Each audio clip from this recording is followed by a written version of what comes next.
Good morning, everybody. It's going to be hot today here in Melbourne, Australia. Around 28 degrees, I imagine. And well, today, as I said in the previous video, I am going to be adding some compost to some parts here in the garden. So there is a part here that I want to use to grow strawberries, as I said yesterday. So I want to make sure that this soil is rich enough and with good nutrition so the strawberries can grow properly in there. So let's start with it. So as I said yesterday, I have just a little bit of compost. It's not as much as I would like, but this is gonna do for today. I may need to start harvesting some compost from somewhere, so maybe I'm gonna get some compost from here.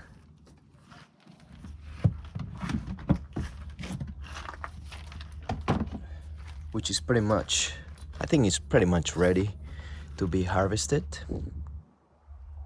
So maybe I'll do that in a few days. I'll let you know when I'm gonna be removing this compost and how I do it, because this is kind of special. It's a bit different to the compost that I use in here. This one, I like to try to keep the worms in here. With this one, it's not a problem because the worms are like everywhere. So with this one, they are everywhere too, but this is a bit more special. I could just like throw them there and then leave a few worms here and they will reproduce eventually and grow in more numbers, but I want to keep as many as I can in here. So that's why I try to harvest all this good soil and in a specific way, in a special way that I like to do. So in the next few videos, just watch for the title. Maybe I'm gonna put harvesting worm castings from the worm farm. So look for something like that in the next few videos, and you will see how I do it. So yeah, I need to harvest something from here. I need to harvest some compost, because as I said, I only have this. So let's go. I usually start the video saying what I'm gonna do today, but this is gonna be pretty much all what I'm gonna do. Just adding some compost to the parts where it's most needed, which is where I'm gonna grow those strawberries. And maybe I'll do some watering, but you know, you don't need to see that. You usually see that all the time. I'm just gonna go around the garden if you want to stay, and we can check what's happening, and maybe I'll explain a few things, but this is the only thing that I'm gonna do today. So adding some compost. I'm gonna grab some tools. Gonna check for spiders. There's a little one. Spiders are everywhere. Just blow it away. Check inside here. No spiders. All good. So for this part here, you know what? I want to prepare the garden a little bit better. So what I wanna do is to lose the soil a little bit, because that part of the garden is a little bit the soil is very compacted.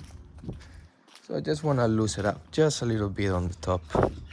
I don't want to be moving it too much. I don't think it's a bad soil. Check for spiders. Maybe there is some. Yeah, looks like it. Anyway, I don't mind as long as they don't come out. Hopefully they won't come out. But yeah, as I was saying, I don't like to move the soil too much. I have been applying the Nordic garden principles a little bit, in a way. I used to, there is different ways to do it. I think if you are starting a garden, in the same way that I did, the way that I did it probably 3 years ago was to open big holes here in the garden, and I will add all the kitchen scraps in there, which is not bad, I will say so. But in that time I didn't have many compost. I didn't have much I didn't have compost at all. So what am I going to do to start a garden and to get the soil fertile and get all the worms inside there to start working in the most efficient way? I could start a compost, but it would take me like a year. So what I did, I opened some big holes here in the garden. Pretty much that was like a trench in there, and I would just add some kitchen scraps and everything that was left from the kitchen, and just cover it a little bit, and then add more kitchen scraps. That took me like a month or something, but at the end of the day, the soil was ready pretty much to be planted, because the last piece of soil that I added was just normal soil. So it was not, that soil on top was not full of nutrients, but eventually it will get some nutrients from all the kitchen scraps that were left in there. And so I just planted some stuff in there, and everything grew well, and eventually the soil became more fertile. But planting direct, doing composting, like opening holes in the soil and just putting there the kitchen scraps, will be the process of composting will be a little bit faster if you just put it in a bin. So I recommend that approach if you are starting a garden and you want to get the soil ready for some vegetables. Keep in mind that if the soil is too hot, it may damage the roots of the plants. So try not to do that during the summer. Try to do it more at the end of winter. So maybe a month before spring starts is my recommendation. So everything starts decomposing, so you can start planting maybe at the start of at the middle of spring, or you can start your composting in winter, and the soil will be ready for spring. So it's gonna be 3 months that you have, so you can grow some vegetables during spring straight away when spring starts, so you get most of the time to grow whatever you want to grow. And so yeah, that was my first approach, but now these days I try to do the no dig approach, which is just covering the soil with good compost and let whatever is living inside that soil do the job to lose the soil, to transport all the nutrients without disturbing it too much. So yeah, that's what I want to do today. I've been watching the Nordic Garden, what's his name, Charles Downing, something like that. Great guy, really fun to watch if you ever feel like learning a lot of things. He's one of the guys. There's a lot of good gardeners on YouTube, but this one is one of the ones that I watch the most because of the Nordic gardening. So in one of the videos he was explaining that he likes to loosen the soil a little bit, but not too much. He's not disturbing too much the soil, but just enough so it's loose and nice for the plants to grow its roots at the beginning, something like that. So that's why I'm gonna do it today, and I feel like I need to do it. I don't know why, but it's kind of like I just feel like these plants would need more a soil that is more easy to grow in, same as the carrots. So let's start with it.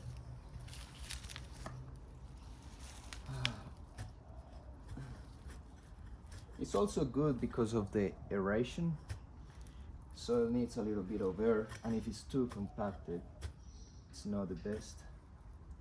Just need to be careful with the tomato roots. Try not to get too close to it. Wow, yeah, that's a hard soil.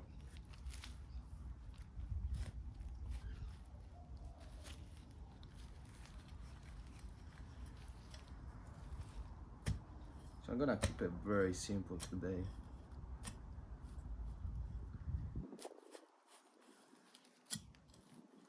Just like that.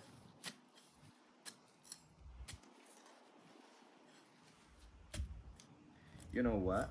I also stand on this soil, so I think that's why it gets compacted. But I need to stand here so I'm able to work on the tomato plants. So it's a little bit tricky, but I think doing this will be perfect for all these strawberries that hopefully will grow here. Hopefully.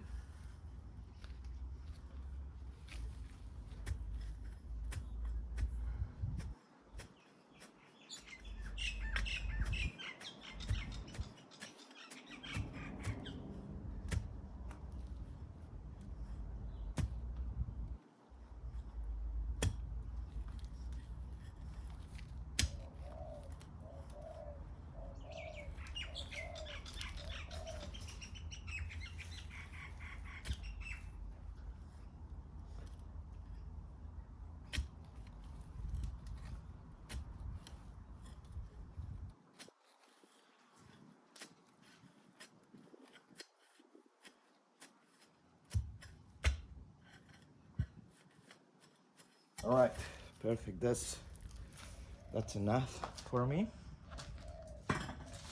Now it's very simple. I just pretty much I'm gonna use the tool and just grab some soil from here.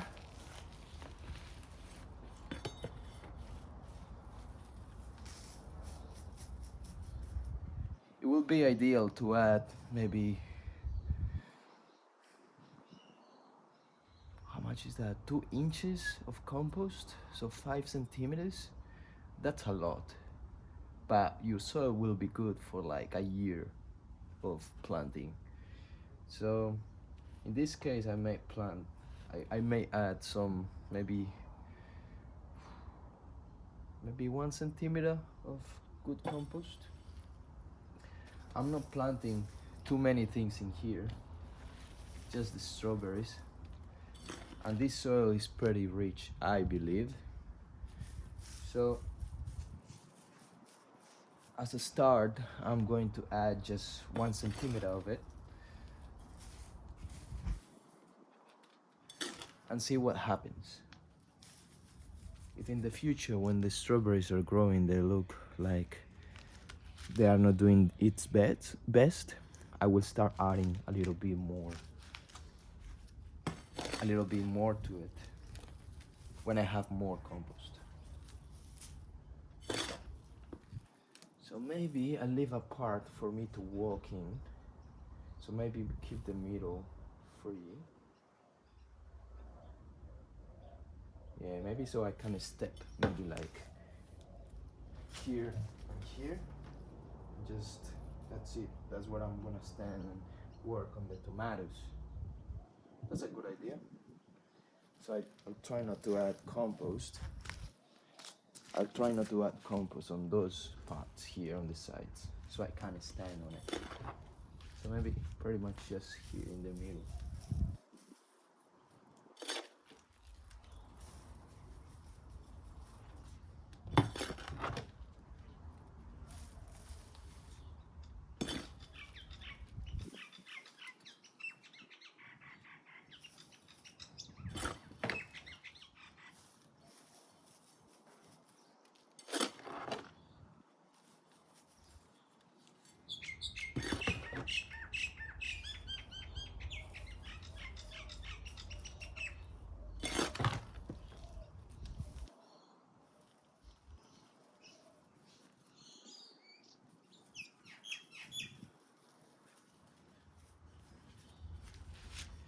So I think that's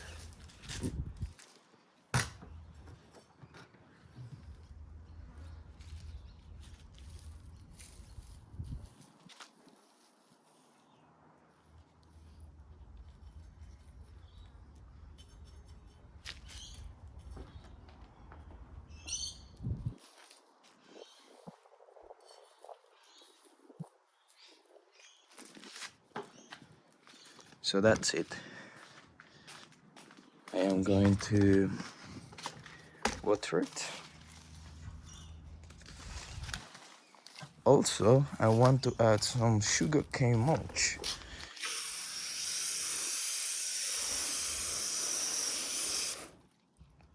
So it looks pretty good, I'll say. So it's gonna be that patch that you see here. So here, here, here, up to here, here, here. That patch, I'm gonna use it for strawberries. Hopefully they all grow in there. I need to look for the shoots, such as this one. So you can see, strawberry has been there for like a year. This been here for a year when I bought it last year, and it survived the winter. So it's pretty cool. And then the shoots come out and it produces baby strawberries, and then they just keep growing, spanning everywhere. So I may need to be careful because strawberries take over a lot, I guess. But if I can keep them here on this patch, perfect. And I love strawberries. They're expensive, and you know, sometimes they may have chemicals and things that we don't like. So it's good to have them. Ooh, plenty of seeds here. A bit messy. Just try to be organized, not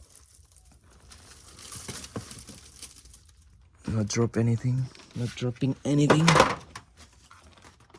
All right. Hoverboard. I made it myself.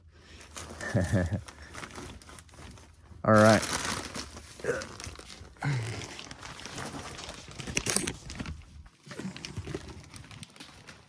Let's see what is happening with the sugarcane mulch. So sugarcane mulch is great for water retention, keeping the weeds down. Not all of it, but it will help. And it's also good because it releases nutrients slowly into the ground. So as this decomposes, it has good nutrition on it and will help the microbial things that live in the soil. So maybe just add like half centimeter layer, or even 1 centimeter if you want.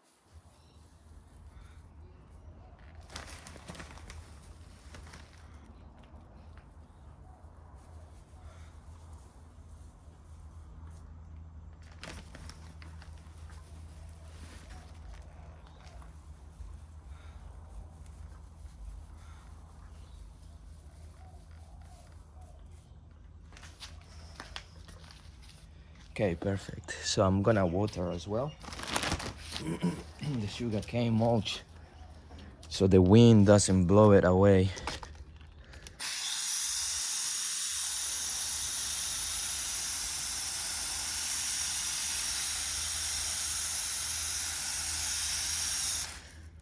Great. I'm just thinking that it may be too much mulch, but I think it's okay, because once the strawberries try to grow some roots, they just establish them eventually. So it's okay. I'm gonna turn off here. So yeah, it's pretty simple to add some good compost onto your soil. I have more compost here, which I should use something somewhere else. I'm thinking, I've been looking at this plant. So my rosemary is looking a little bit sad, a little bit yellow. It may be because of the weather and because of not having so much water, but I'm just gonna add a little bit of soil on the side and see what happens in the next few days.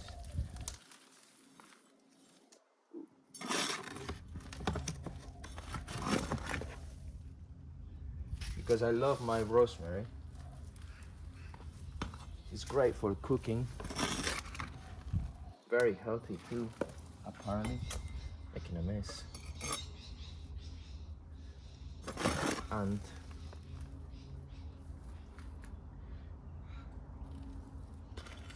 you know what? I have been thinking that this plant may like to have more space. Well, now that it's growing so much, I may have to chop it a little bit too to keep it in this pot, because otherwise it will grow like a bush. So I may have to cut it a little bit, just harvest a little bit so I can have some dry rosemary maybe. It's quite easy to dry it. You can do it in the oven or you can do it with the weather. So you just leave it there for 2 weeks and it'll just dehydrate, get rid of all the water leaves, and then you are left with the crunchy pieces of rosemary, which smells really nice and it conserves all the nutrients inside it.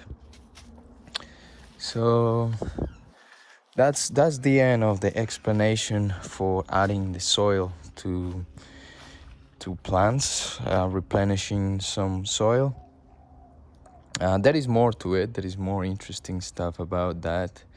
I may create some more videos about it, and there is a lot of good YouTubers such as Charles Downing, and I think it's Downing, I can't remember, but great guy. Have a look on that one. There is Epic Gardening. Another guy from Australia, I forgot his channel, but he's good too. So have a look onto all of them and you will learn something from soil. All right, so that's the end. If you want to stay, I'll just go around and have a look what's happening here. We got some beans which are drying up. I think that's a normal thing. And I have been harvesting all of the pods that are dry.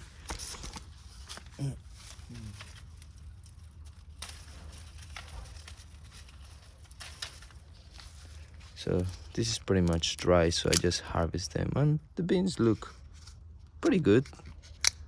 I have seen pods with which the beans inside are much larger, much bigger, and I think that's the goal. But because they are all crowded in one place, maybe they don't grow as big, but they grow a lot, but not as big. So I don't know, I'm quite happy with it. Like, you know, I got some beans. Hopefully the nutrition on them are good. So maybe I wanna plan something for tomorrow. So I was thinking about something just before. I can't remember what was it. Oh yeah, one of the things was the worm farm, but that's going to be in, you know what, maybe I'll do it tomorrow. And try to show you what I do with it.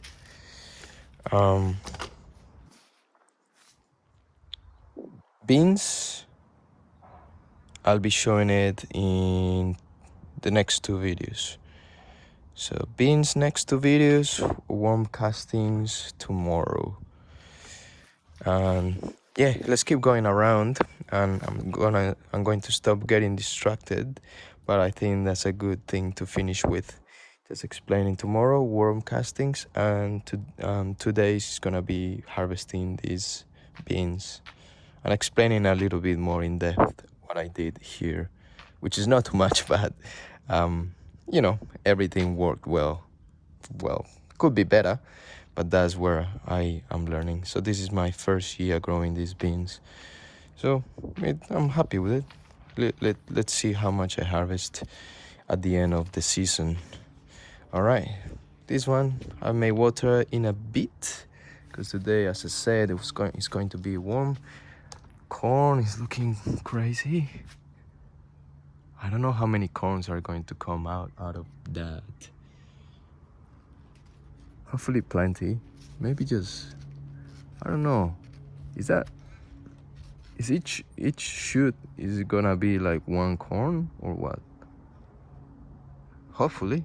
That's plenty of corn. I don't know much about corns. This is my first year, so if you know anything, please write it down in the comments. Pumpkins. I'm really excited for pumpkins because these ones are heirloom varieties. So they are seeds that has not been modified, and they have been passed through generations, and it could be from a specific year, probably the 1800s or 1900s, but they like try not to be modified. So this one here is a Sibley, Sibley.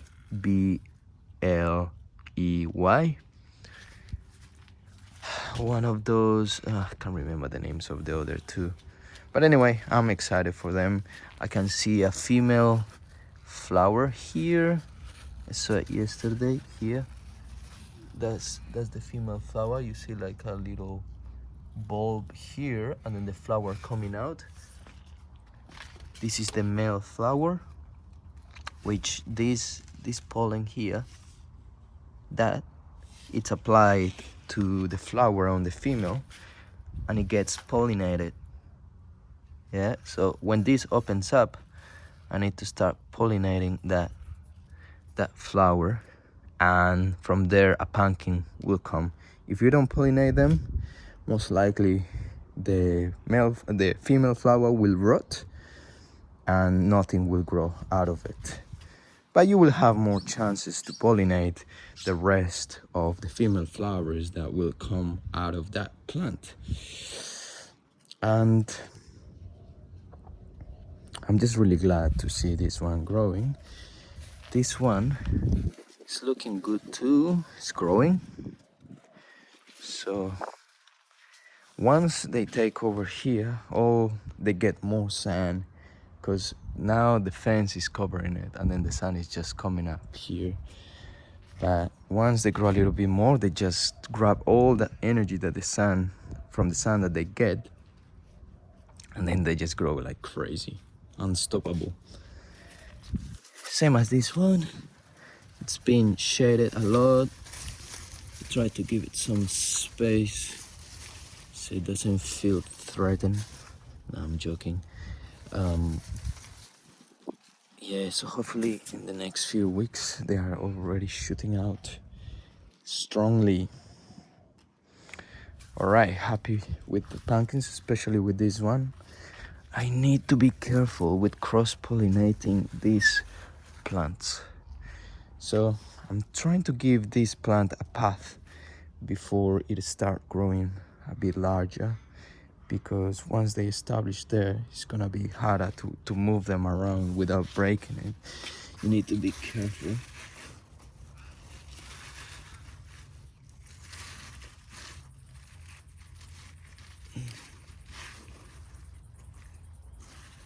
Yeah, so try to give a path here.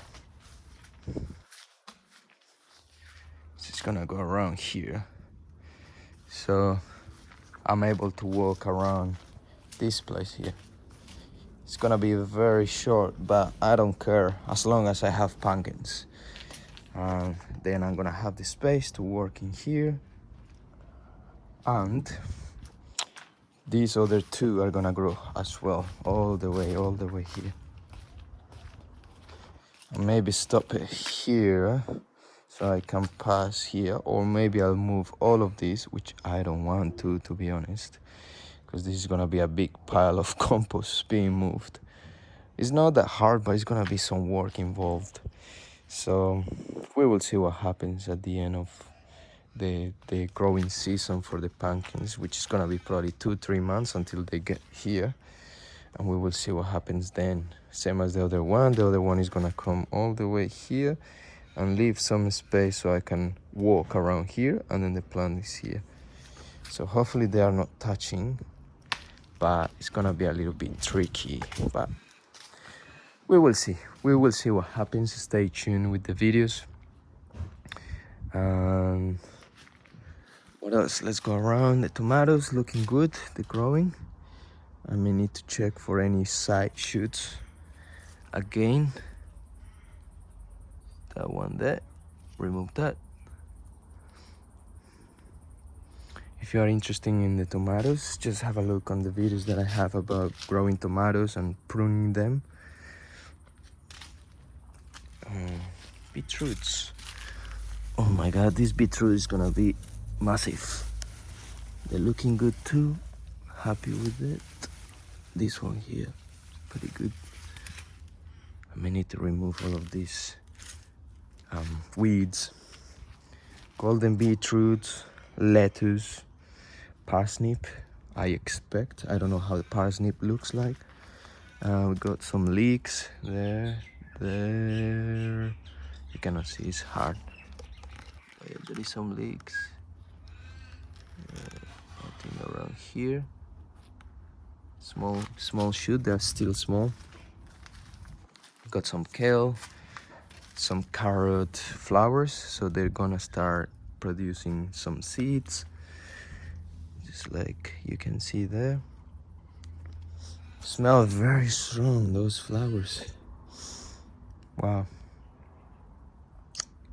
Toscana kale, curly kale, onions, which I was harvesting yesterday in the previous video, and carrots, which are pretty much gone. So for this part of the soil, I'm gonna replenish with some compost as well, and then plant again. Pretty soon I'm going to be doing that, because carrots grow pretty much all year. Asparagus